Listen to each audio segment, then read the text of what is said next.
వచ్చిన అన్నదమ్ములందరికీ ఆడపడుచులందరికీ పేరు పేరున ప్రతి ఒక్కరికి నా హృదయపూర్వక నమస్కారం. మనస్ఫూర్తిగా ఇక్కడికి మన పార్టీ ఆఫీస్లో మాదైన ప్రాంగణంలోకి మేము మనస్ఫూర్తిగా ఆహ్వానిస్తున్నాను. చిన్నప్పటి నుంచి నేను పేరు కోసం పాకులాడలేదు, డబ్బుల కోసం పాకులాడలేదు. మానవత్వం చచ్చిపోకూడదని చెప్పి నాదైన ప్రయత్నం నేను చేసేవాడిని. నేను ఒకరోజు నా పార్టీ పెడతాను కానీ హీరో అవుతానని నేను ఏ రోజు ఆలోచించలేదు. నాకు తెలియదు అలా అవుతానని కూడా అంత శక్తి ఉందని నా గురించి నేను ఎప్పుడూ అనుకోలేదు. నేను వ్యక్తిగతంగా ఓడిపోవడానికి సిద్ధపడతాను కానీ విలువలను చంపుకోవడానికి అయితే నేను సిద్ధపడ్డాను. చాలామందికి జనరల్గా ఏముంటుందంటే ఎక్కడో దూరంగా ఉంటాడు, క్షేత్రస్థాయిలో ఏం జరుగుతుందో నాకు తెలియదు, నాకు చెప్పాలని తపన పడుతూ ఉంటారు. ఎవరు ఎలా ప్రవర్తిస్తున్నారో తెలియట్లేదు, మీ క్షేత్రస్థాయిలో చెప్పాలంటే అలాంటి వారందరికీ నేను చెప్పదలుచుకుంది ఒకటే, ఎక్కడో మారుమూల ఒక ఆవేదన, ఒక బాధ నన్ను అంటే అవి తెలియకపోతే నేను ఎందుకు రాజకీయాల్లోకి వస్తాను? ఆ బాధ, ఆవేదన ఎక్కడో నేను ఇంద్రభవనాల్లో కూర్చొనో లేదంటే సుఖాల్లో కూర్చొని నేను పార్టీ స్థాపించలేదు. చాలా కష్టాలు చూసిన వాడిని. ఎక్కడో మారుమూల ఎవరికి సంబంధం లేకుండా ఒక ఇంట్లో రూమ్లో కూర్చున్నా కానీ ఎక్కడో ఆదిలాబాద్లో, ఎక్కడో శ్రీకాకుళం లేదంటే ఇంకొక దేశంలో ఎక్కడో ఒక మనిషికి అన్యాయం జరుగుతుంటే బాధపడేవాడిని. ఆ ఆవేదన నన్ను రాజకీయాల్లో తీసుకొచ్చింది. అదే నన్ను పార్టీ పెట్టనిచ్చింది. ఈరోజు మనం పార్టీ గెలుపులో కలుసుకోలేదు, మనం ఓడిపోయిన తర్వాత కలుసుకుంటున్నాం. మనం ఓటమి తర్వాత ఇంగ్లీష్లో నేను 2-3 చాలా సందర్భాల్లో కూడా చెప్పాను ఈ మాట. అడ్వర్సిటీ రివీల్స్ ట్రూ క్యారెక్టర్ అంటారు. అంటే ప్రతికూల పరిస్థితులు మనిషి తాలూకు వ్యక్తిత్వాన్ని బయటికి తీసుకొస్తాయి. ఈరోజు మనం అనుకూల పరిస్థితుల్లో లేం, ప్రతికూల పరిస్థితుల్లో ఉన్నాం. ప్రతికూల పరిస్థితులు ఎంతమంది కలిసి రావటం, మేమందరం ఒకటే అని చెప్పటం, ఇది మన విజయం, ఇది బలమైన విజయం. గెలుపులో ఎవరు మన వాళ్ళో తెలియదు, మనకి ఓటమిలో తెలుస్తాయి వీళ్ళు మన వాళ్ళే కాదని. ఇందాక అన్నయ్య నాగబాబు గారు చెప్తున్నప్పుడు నేను ఎవరిని పర్మిషన్ అడగలేదు పార్టీ పెట్టడానికి, ఇంట్లో ఎవరిని అడగలేదు పర్మిషన్. ఎందుకంటే మా నాన్నగారిని అడిగి, మా అమ్మని అడిగి, మా అక్క చెల్లెల్ని అడిగి నన్ను పాలిటిక్స్లో అవి తీసుకురాలేదు. రోడ్డు మీద పడుకున్న వాళ్ళు, అన్యాయానికి గురవుతున్న విద్యార్థులు, లేదంటే ఆడపడుచుల ఆవేదన, ఎప్పుడో ఒక 25 సంవత్సరాల క్రితం జరిగే ఒక రాంగ్ పాలసీ ఈ రోజున మనల్ని దెబ్బ కొట్టడాలు, ఇవన్నీ నా ఇంట్లో వాళ్ళకి అన్యాయం జరిగితే నేను రాజకీయాల్లోకి రాలా. నాకు సంబంధం లేని వాళ్ళకి అన్యాయం జరిగితే అది నన్ను రాజకీయాల్లోకి రమ్మని చెప్పింది, అది ఆహ్వానించింది. ఎవ్వరూ నాయకులకి ఎదగాలి అంటే బాధ్యతలు ఎవరు చెప్పరు మనకి. నన్ను ఎవరు చెప్పలేదు నాకు, నువ్వు పార్టీ పెట్టు, నువ్వు బాధ్యతలు తీసుకోమని. ఈ రోజున మనం అనుభవిస్తున్న ఈ చిన్నపాటి సౌకర్యం, మనం తిట్టుకోవడానికి చాలా పరిస్థితులు ఉన్నాయి, కానీ ఈ దేశం, భారతదేశం అనేది చాలామంది త్యాగాల ఫలితం. అది అందరూ అనామకులుగా చచ్చిపోయారు. గొప్ప గొప్ప నాయకులు, మనకి జాతీయ జెండా చేసిన పింగళి వెంకయ్య గారు, ఆయన ఎలా చనిపోయారంటే పాపం ఆయనకి దారిద్ర్యంతో చనిపోయారు. అంటే అలాంటి వ్యక్తుల త్యాగాల ఫలితం ఈ దేశం. ఇది నేను చదువుతాను, లేదంటే మనుషుల్ని చూస్తాను చిన్నప్పటి నుంచి. చాలామందికి నేను యాక్టర్గా తెలుసుండొచ్చు. నాకు నటన నేను కోరుకుంటే రాలేదు, అది నాకు జరిగింది. బట్ నాకు ఏ పని ఇచ్చినా దాన్ని చాలా సమర్థవంతంగా చేస్తున్నాను. లోపల ఉంది మటుకు నాకు రాజకీయం, నేను రాజకీయవేత్తను నాకు తెలియదు, కానీ నేను సాటి మనిషి బాధపడితే నేను బాధపడతాను. సాటి మనిషికి ఏడుపు ఉంటే నాకు ఏడుపు ఉంటుంది.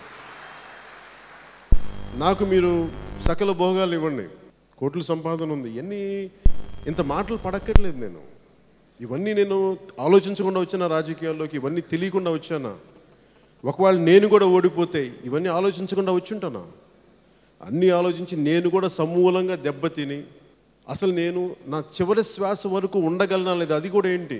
అంతకుముందు మనం 2009లో పార్టీ పెట్టిన తర్వాత దెబ్బలు తిన్న తర్వాత మళ్ళీ ఇంకోసారి పార్టీ పెట్టడం అంటే అది దుస్సాహస్యమే. అది ఒక్కోసారి అంటే దుస్సాహసం, నేను నెగిటివ్ పదం ఎందుకు వాడుతున్నాను, చూసే వాళ్ళకి అలా ఉంటుంది. నాకు మటుకు ఇది చాలా అవసరం అనిపించింది.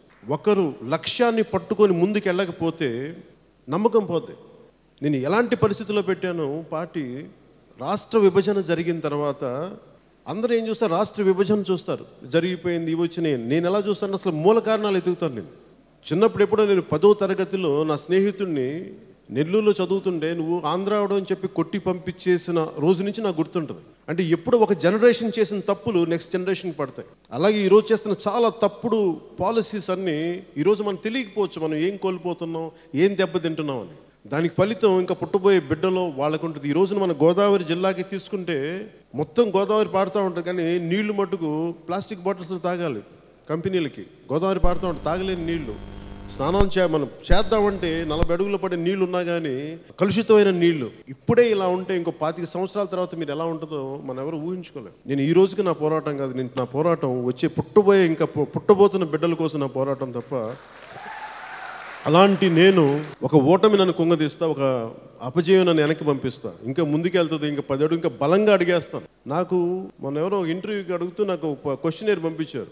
ఇప్పుడు ఈ ఎలక్షన్స్లో ఓడిపోయారు కదా, 2024కి మీ పార్టీ ఉంటుందా, అసలు మీరు ఉంటారా అని అడిగితే నాకు మనసులో ఏమనిపించిందంటే, నా మొదటి సినిమా ఫెయిల్ అయిపోయిన తర్వాత అసలు నువ్వు ఎప్పటికైనా సరే హీరో అవుతావా, నువ్వు సూపర్ స్టార్డమ్ వస్తా అంటే నేను వాళ్ళకి ఏం సమాధానం చెప్పాను నేను వాళ్ళకి. అలాగే ఈరోజు ఓడిపోయిన తర్వాత నేను ఏం సమాధానం చెప్పగలను వీటన్నిటికంటే, నేను పని చేసుకుంటూ వెళ్తాను. పని చేసుకుంటాం చేయడం తెలుసు తప్ప నాకు పారిపోవడం తెలియదు, నాకు వెనక్కి వెళ్ళడం తెలియదు నాకు.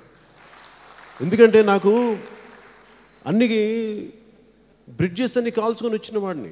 ఇందాక మన కనకరాజ్ సూర్య గారు మాట్లాడుతుంటే నా సౌకర్యం కోసమే రాజకీయాలు, నా వ్యక్తిగతం కోసమే రాజకీయాలు అయితే అసలు నేను పార్టీ పెట్టక్కర్లేదు. ప్రధానమంత్రి గారు తెలుసు, నాకు జాతీయ స్థాయి నాయకులు తెలుసు. నా స్టార్డమ్ని నేను మీకు వాడతాను, నా గుర్తింపు ఇవ్వండి అంటే నేను అసలు ఇంత శ్రమ పడక్కర్లా. ఎవరెవరితో మాటలు పడాల్సిన అవసరం లేదు, అపహాస్యం పడాల్సిన అవసరం లేదు. కానీ నేను చేస్తుంది నా ఒక్కడి కోసం చేయట్లేదు. ఉదాహరణకి ఇందాక చెప్పినట్టుగా మన భావితరాల అవసరాల కోసం నేను పనిచేస్తున్నాను, అంతేగాని నా వ్యక్తిగతం కోసం అయితే అసలు నేను ఇంత శ్రమ పడక్కర్లేదు, ఇక్కడ ఆఫీసులు కట్టక్కర్లేదు, ఇంతమంది చేత మాటలు పడక్కర్లా. చాలా తెలివిగా యుక్తిగా చేసే శక్తి కూడా నాకు ఉంది, అది కూడా చెప్తున్నాను. నాకేం కూర్చోబెట్టి ఇది తెలియక కాదు. అలాగే రాజకీయాలు నాకు వ్యాపారం కాదు. మొన్న రివ్యూ మీటింగ్స్ అన్నీ చేస్తూ ఉంటే రివ్యూ మీటింగ్స్లో అందరూ ఒక మాట చెప్తా ఉన్నారు. మనం రకరకాల కారణాల్లో ఒక 5-6 కారణాల్లో, ముఖ్యమైన కారణాల్లో ఒక కారణం మనం తెలుగుదేశం తోటి మనతో ఉన్నామని చెప్పేసి జనం నమ్మటం. ఇవన్నీ అంటే మన తెలుగుదేశం పార్టీతో వెళ్తేనే మనం గెలుస్తాం అలాంటి పరిస్థితులు కానీ నిజంగా ఉంటే నాకు 2018 తర్వాత మార్చి 14 ఆవిర్భావ దినోత్సవం తర్వాత ఇక్కడ 2018లో మార్చి 14న నేను నిజంగా ఒక ఆశయానికి కట్టుబడి మన ఇండిపెండెంట్గా పోటీ చేశాం. అది ఎవరన్నా నమ్మకపోతే అది వాళ్ళ సమస్య తప్ప నా సమస్య కాదు. ఎందుకంటే నేను నిజంగా అలాంటి స్ట్రాటజీ చేయాలని నేను చేస్తాను. నేను చాలా పబ్లిక్గా చేస్తాను, నేను భయపడను ఒక ఒపీనియన్ తీసుకున్నప్పుడు. ఉదాహరణకి ఇప్పుడున్న ముఖ్యమంత్రి జగన్ రెడ్డి గారు కానీ వాళ్ళే అంత నిర్భయంగా చెప్పగలిగినప్పుడు చాలా విషయాల మీద నాకు దాని మించి 10 ధైర్యం ఉంటుంది మాట్లాడటానికి. నేను నిలబడగలను. అంటే ఒక మాట చెప్తే నేను వెనక్కి పారిపోను. కాకపోతే నాకు రాజకీయాలు వ్యాపారం కాదు, నాకు ఆశయం రాజకీయాలు. నా ఆశయం కోసం పెట్టాను నేను. ఎందుకంటే మనుషులకి ఎంతసేపు వ్యాపార ధోరణి తెలిపోయిన తర్వాత ఒక రోజు వస్తుంది, ఆశయాల కోసం రావాల్సిన రోజు వచ్చి ఖచ్చితంగా తీరుతుంది. ఆ రోజు కోసం వెతుకుతారు ప్రతి ఒక్కళ్ళు, వ్యక్తులు కావాలని. ఆ సమయం కోసం నేను వెయిట్ చేస్తాను, ఆ వచ్చే రోజు కోసం వెయిట్ చేస్తాను.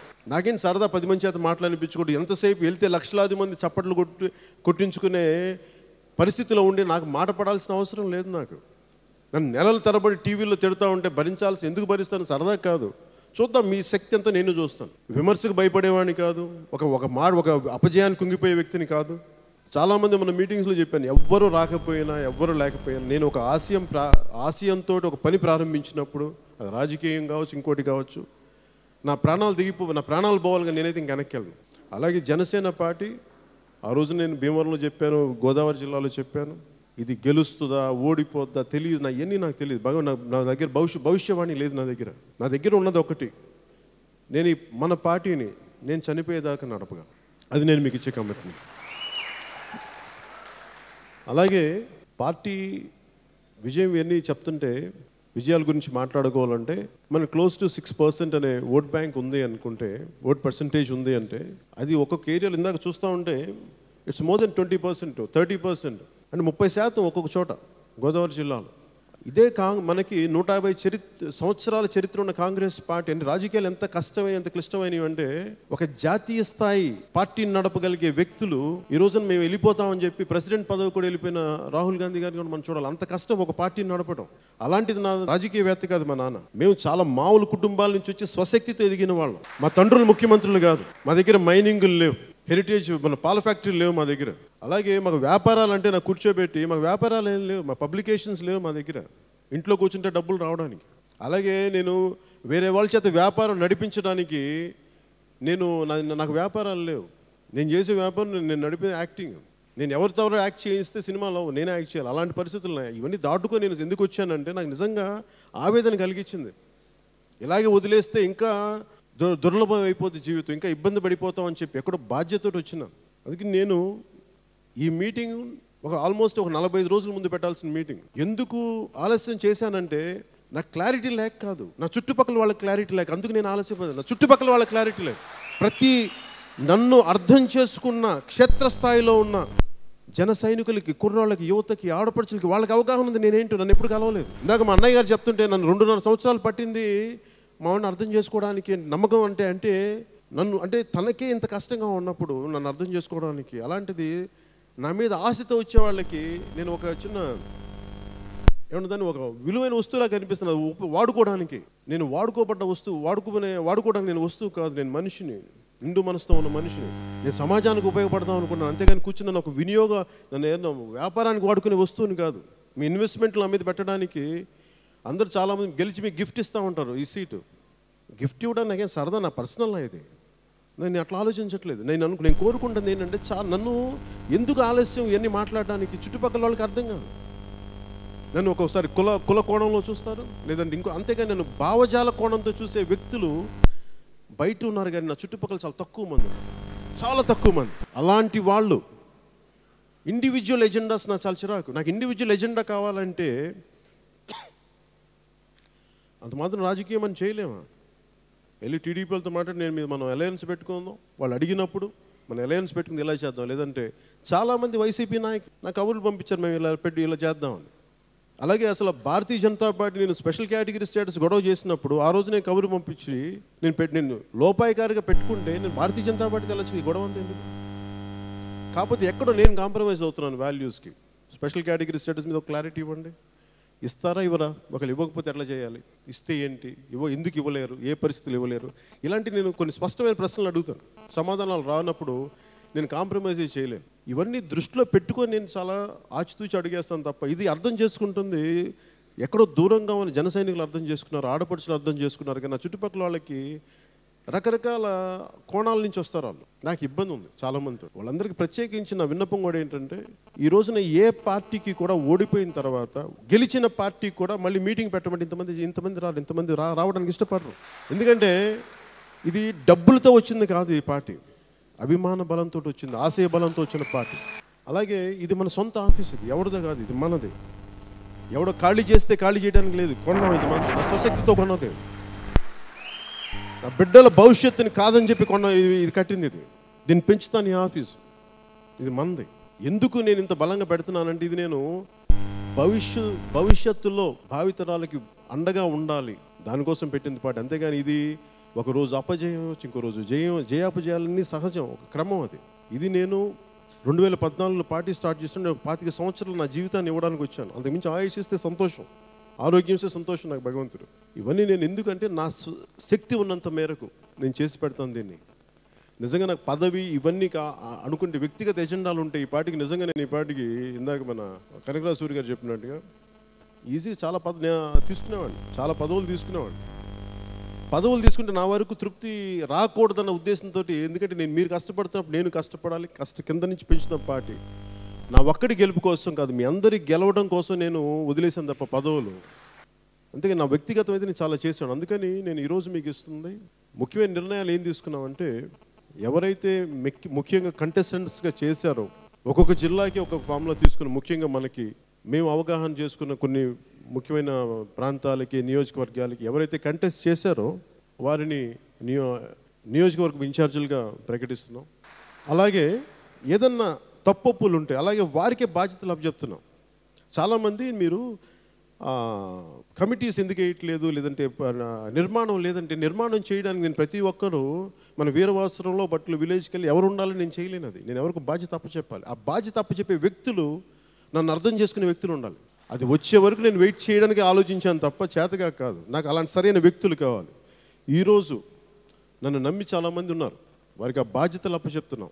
బూత్ కమిటీల దగ్గర నుంచి అందరూ మీరు వేయండి. ఎందుకంటే ఈరోజు స్వచ్ఛందంగా ఎక్కడెక్కడో విదేశాల నుంచి చదువుకుంటూ వచ్చి ఉద్యోగాలు చేస్తూ, చాలా బాధాకరమైంది ఏంటంటే నాకు మా అన్నయ్య చెప్తా ఉంటే నిన్న కీమోథెరపీ చేయించుకుంటూ, క్యాన్సర్ వ్యాధి వల్ల కీమోథెరపీ చేయించుకుంటూ క్యాన్వాస్ చేసిన వ్యక్తి, అలాంటి వ్యక్తులు కూడా చనిపోయారు. అబ్బాయి భీమవరంలో.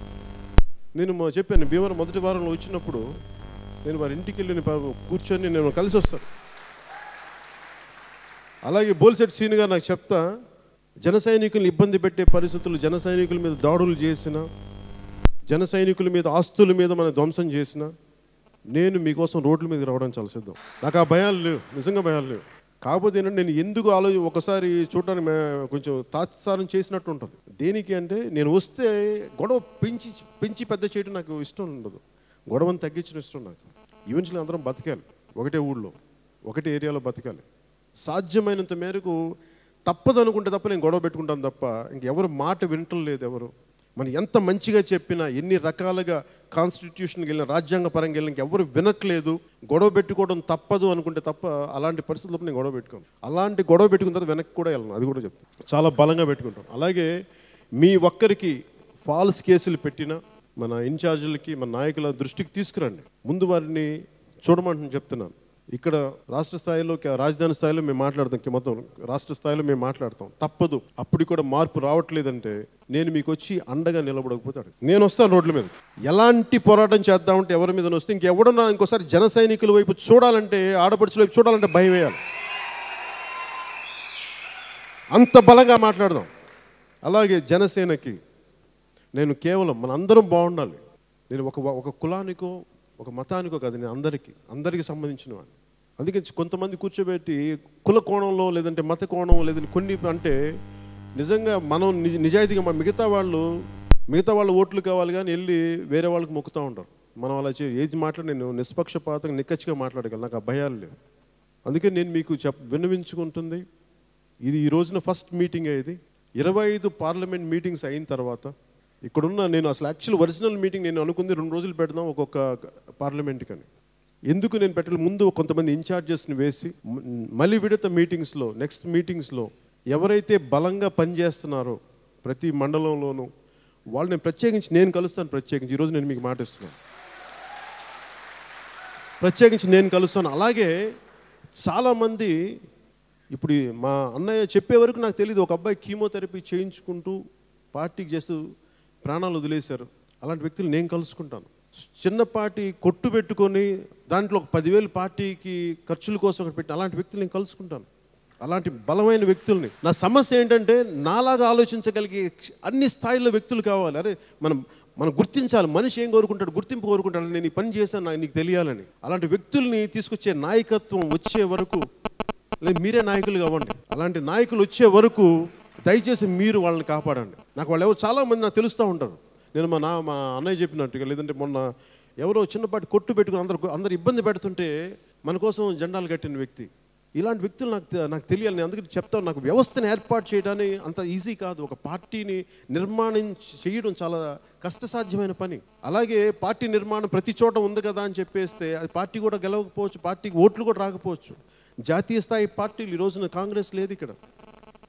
ఇంకొక పార్టీ వారి కనీసం నాట్ ఈవెన్ మన దాంట్లో వచ్చిన 1/6 పార్టీ కూడా ఇంకా రాలేదు వాళ్ళకి, 6వ వంతు. అంటే పార్టీని నడపడం ఒక వ్యవస్థ నిర్మించినంత కష్టం. దీంట్లో వ్యాపారం లేదు, కేవలం ఆశయమే ఉంటుంది. ఆ ఆశయ సాధన ముందుకు తీసుకెళ్ళగే వ్యక్తులు వచ్చే వరకు చాలా కష్టసాధ్యం. అందుకని నేను అవగాహనతోనే చెప్పాను. 25 సంవత్సరాలు ఎందుకు అని అన్నానంటే, ఈ రోజున మనం మాట్లాడే అందరూ కూర్చొని భారతీయ జనతా పార్టీ గురించి మాట్లాడితే వాళ్ళు కొన్ని దశాబ్దాలు కష్టపడ్డారు. దశాబ్దాలు. నేను పెట్టింది ఒక రోజున జనసేన దేశమంతా మాట్లాడుకోవాలి, అలాంటి పార్టీ కావాలి. దానికి నేను ఇబ్బంది పడతాను. కొంతమంది మనల్ని వెటకారానికి గురి చేయొచ్చు, ఎగతాళికి గురి చేయొచ్చు, పరిహాసం చేయొచ్చు. కానీ ఆశయం అన్ని దెబ్బలు తింటుంది. మనం దెబ్బతినే కొద్దీ ఒక శిల్పం తయారు చేయాలంటే మొదట ఒక పెద్ద రాయిని తీసుకొని అన్వాంటెడ్ పార్ట్స్ని ఎలిమినేట్ చేస్తే ఒక అద్భుతమైన శిల్పం బయటకు వస్తుంది. అలాగే ప్రతి అపజయం మనలోని అవసరం లేని భాగం వెళ్ళిపోతూ ఉంటుంది. అంటే మనకి నిలబడలేని వాళ్ళు వెళ్ళిపోతారు ఒక అపజయం తర్వాత. సో ఒక గెలుపు తర్వాత కొంతమంది ఉంటారు. ఇట్లాగా మనం ప్రతి ఓటమి, ప్రతి అనుభవం నుంచి మనం నేర్చుకోవాల్సింది. మనం చాలా అత్యంత అద్భుతమైన ఒక శిల్పాకృతి తీసుకుంటుంది జనసేన ఒక రోజున. ఈరోజు ఇంకా రా స్టేజ్లో ఉన్నాం. అందుకని దీన్ని ఎవరైతే మోయగలరో ఈ రోజున, ఎవరైతే మాతో ఉంటారో ఈ రోజున, నేను వాళ్ళని గుండెల్లో పెట్టుకుంటాను. నాకు ప్రత్యేక ఇందాక చెప్తున్నట్టుగా పనిచేస్తున్న ముఖ్య కార్యకర్తలందరినీ, ఎందుకంటే నాకు లక్షలాది మంది అభిమానులు ఉంటారు ఎక్కడికి వెళ్ళినా. అందరికీ నేను ఇందాక ఫొటోస్ గురించి అందరూ ప్రతి ఒక్కరిని కలవాలి అంటే నిజంగా నేను ఇచ్చిన ఫొటోస్ కానీ వ్యక్తులందరూ ఓటేసి ఉంటే ఈరోజు జనసేన కనీసం 25 సీట్లు రావాలి. అంటే ఇప్పుడు నాకు ఉదాహరణకి మీరు ఫోటోలు తీసుకోకపోతే మీరు ఓట్లు వేయరు అది మాట్లాడుతుంటే, ఆ కీమోథెరపీ చేయించుకున్న అబ్బాయి నాకు తెలియదు, గుండెల్లో అభిమానంతో చేశారు. నిజంగా అభిమానంతో ఉండేవాళ్ళు ఏ గుర్తింపు కోరుకుని ఇస్తాను, నేను పని చేసుకుంటూ వెళ్ళిపోతారు, గుర్తింపు వచ్చి తీరాలి. ఎందుకంటే నాకు ఇన్ని లక్షల మందిని వ్యక్తిగతంగా కలవడం చాలా కష్టమైన సమస్య. నాకు మనసు ఉండదా అంటే, ఆ మనసు లేకపోతే రాజకీయాల్లోకి ఎందుకు వస్తాను? పక్కన వాళ్ళు కన్నీళ్ళు తుడవాలి, అలాంటిది ఫోటోగ్రాఫ్స్ ఇవ్వడానికి. కాకపోతే సమయం 24 గంటల సమయం చాలా తక్కువ. నాకున్న సమయాన్ని నేను కూర్చొని వెళ్ళి ప్రధానమంత్రితో కూర్చోబెట్టిన సమస్యలు సాల్వ్ చేయగలను, లేదంటే ఉద్దానంతో మన గత ప్రభుత్వ ముఖ్యమంత్రి చంద్రబాబు గారితో కూర్చొని ఉద్దానం సమస్యను చేస్తే నా ఉద్దానికి బెనిఫిట్ నాకు బెటరా, లేదంటే నేను కూర్చోబెట్టి ఆ ఉద్దానంకి వెళ్ళి ఫోటోలు ఇస్తే బెటర్ అని కూర్చుంటే నేను ఈ పనికి వెళ్తాను. నేను అందుకే నా సమయాన్ని ఏ పని చేస్తే ఎక్కువ ఫలితం వస్తుంది అంతే తప్ప నాకు ఎవరికి ఫోటోలు ఇవ్వకూడదు, అందరికి ఇవ్వకూడదు అని నాకు అందరికి ఇవ్వాలనే ఉంటుంది. కాకపోతే సమయం నాకు చాలా విలువైంది. కుదిరినంతసేపు నేను ఖచ్చితంగా ఇస్తాను మీకు, అది కూడా నేను చెప్తాను, వ్యక్తిగతంగా కలుస్తాను. అందుకని ఈ 25 పార్లమెంటరీ మీటింగ్స్ తర్వాత మీలో ఒక్కొక్కరు ఒక్కొక్క నియోజకవర్గాల నుంచి వచ్చారు. మీ అందరూ నేను ప్రత్యేకించి చిన్న గ్రూప్స్గా కలుస్తాను. మీకు కొంచెం 1-on-1 సమయం ఇవ్వడానికి ఎక్కువ ఉంటుంది. సో అందుకని నాకు ఆ రోజు వరకు కొద్దిగా నాకు మీ సహకారం కావాలి, మీ సహాయం కావాలి. నాకు ఆ రోజు వరకు మీరు నాకు మద్దతు కావాలి. నాకు అలాగే మేము ఈ మీటింగ్ తర్వాత ఒకసారి మన నాయకులతో ఒకసారి కూర్చోబెట్టి ఫైనల్గా లిస్ట్ రిలీజ్ చేసి వారికే మీ అందరికీ పెద్దలందరికీ బాధ్యతలు అప్పచెప్తా ఉన్నాం. బూత్ కమిటీల దగ్గర నుంచి అన్ని మండల గ్రామ స్థాయి కమిటీలు, ఈ కమిటీస్ అన్ని మీరు వేయండి. దీంట్లో ఏదైనా తప్పొప్పులు ఉంటాయి, ఒకవేళ మీరు ఏదైనా నాకే చెప్పుకోవాలి, లేదంటే ఏమనంటే నేను అన్నయ్య నాగబాబు గారిని ఇలాంటి కోఆర్డినేషన్కి నేను నాగబాబు గారిని ఆ కమిటీకి నేను వారిని హెడ్ చేస్తున్నాను. ఎందుకంటే ఒక్కోసారి నాకు చెప్పుకోవాలని ఉంటుంది. అందుకే నేను నాగబాబు గారు కూడా నేను కోరుకునే ఇలాంటి ఏదైనా కొంత గుర్తింపు లేదని మాకు న్యాయం జరగలేదంటే అది మనం కరెక్ట్ చేసి, ఎందుకంటే అందరూ ఒక నిర్ణయం తీసుకుంటే అందరికీ సంపూర్ణ న్యాయం చేయలేకపోవచ్చు కొన్ని పరిస్థితుల వల్ల. అందుకని దాన్ని దృష్టిలో పెట్టుకొని మీకు ఆ విధంగా కూడా మేము కలుస్తాను. ఇంత దూరం వచ్చినందుకు మీ అందరికీ పేరున ప్రతి ఒక్కరికి ధన్యవాదాలు తెలుపుకుంటూ ఇక్కడికి వచ్చిన ఆడపడుచుల అక్క చెల్లెలందరికీ, నాయకులందరికీ ధన్యవాదాలు తెలుపుకుంటా ఉన్నాను. అలాగే ఇప్పుడున్న ప్రభుత్వం, జగన్ రెడ్డి గారు ముఖ్యమంత్రిగా ఉన్నారు. జగన్ రెడ్డి గారి ప్రభుత్వ విధానాలు ఎలా ఉన్నాయి మొన్న మొదటి రోజే చెప్పాం. ఎలక్షన్ రిజల్ట్స్ వచ్చిన తర్వాత కనీసం ఏ ప్రభుత్వానికైనా కనీసం తక్కువలో తక్కువ 100 రోజులు సమయం ఇవ్వాలి, వారి విధి విధానాలు ఎలా ఉన్నాయి ఏంటి అనేది. వారికి ఆ సమయం ఇచ్చిన తర్వాత సత్ఫలితాలు లేని సమయంలో ఖచ్చితంగా దాన్ని ముందుకు తీసుకెళ్తాం. అలాగే ఈ రోజున ఇసుక కొరత ఉంది. ఇసుక లేకపోవటం వల్ల, లేకపోవటం వల్ల ఇసుక రీచ్లు చాలామంది రోడ్ల మీద పడతా ఉన్నారు. కార్మికులు, భవన నిర్మాణ కార్మికులు కానీ, ఎందుకంటే మన ఆఫీస్ కూడా ఆగిపోయింది దానివల్ల. ఇసుక లేకపోవడం మన ఆఫీస్ కూడా ఆగిపోయింది, ఆ సమస్యలు ఉన్నాయి. అలాగే మన రైతులకు సంబంధించి విత్తనాలు సరఫరా కానీ ఇవన్నీ చాలా సమస్యలు ఉన్నాయి. కాకపోతే ప్రభుత్వానికి కనీసం మనకు 100 రోజులు సమయం ఇవ్వకుండా మాట్లాడితే అదేదో మన అక్కస్తో చేసామంట. అదే ఇవన్నీ మన నాయకులు దీన్ని ప్రత్యేకించి మన పొలిటికల్ అఫైర్స్ కమిటీ దీని మీద స్పందిస్తుంది, దీని మీద లెటర్స్ రాస్తుంది ప్రభుత్వానికి. అలాగే జన సైనికుల మీద ఎలాంటి దాడులు జరిగినా మేము డీజీపీ గారికి, హోమ్ మినిస్టర్ గారికి, ప్రభుత్వానికి మేము తెలియజేస్తాం. తప్పదు అనుకున్నప్పుడు వాళ్ళు స్పందించని పక్షంలో ఖచ్చితంగా నేను ముందుకు వస్తాను. అలాగే ఏ సమస్యలు అయితే ఉన్నాయో ప్రజా సమస్యలు ముందు పొలిటికల్ అఫైర్స్ కమిటీ దృష్టికి వచ్చిన తర్వాత వాళ్ళు స్పందించి వాళ్ళు నిర్ణయం తీసుకున్న తర్వాత వారు ఏ నిర్ణయం చెప్తారో దాన్ని మనందరం ముందుకు తీసుకెళ్తాం. దాంట్లో మీరు చెప్పిన సమస్యలన్నీ మీరు మన టీంకి చెప్పండి, వాళ్ళు నాకు చెప్తారు. దాన్ని పొలిటికల్ అఫైర్స్ కమిటీ దృష్టికి తీసుకెళ్తాం ఖచ్చితంగా. సో ఇంత సహృదయతో మీ అందరూ ఇంత దూరం నుంచి వచ్చినందుకు నేను ఆగస్ట్ మొదటి వారంలో నేను మన భీమవరం వస్తాను. భీమవరం వచ్చి అంటే మన భీమవరం ఇప్పటికి వచ్చేసి ఉండాల్సింది. చెప్పాను కదా, నన్ను అర్థం చేసుకునే నాయకులు తక్కువైపోవటం వల్ల నాకున్న ఇబ్బంది. సో అందుకని ప్రతి ఒక్కరిని నేను కలుస్తాను, భీమవరం వచ్చి నా కృతజ్ఞతలు తెలియజేస్తాను, మీ అందరికీ అండగా ఉంటాను తెలియజేసుకుంటే మనస్ఫూర్తిగా మీ అందరికీ పేరున మీ అందరి ధన్యవాదాలు తెలుపు సెలవు తీసుకున్నాను. జై హింద్.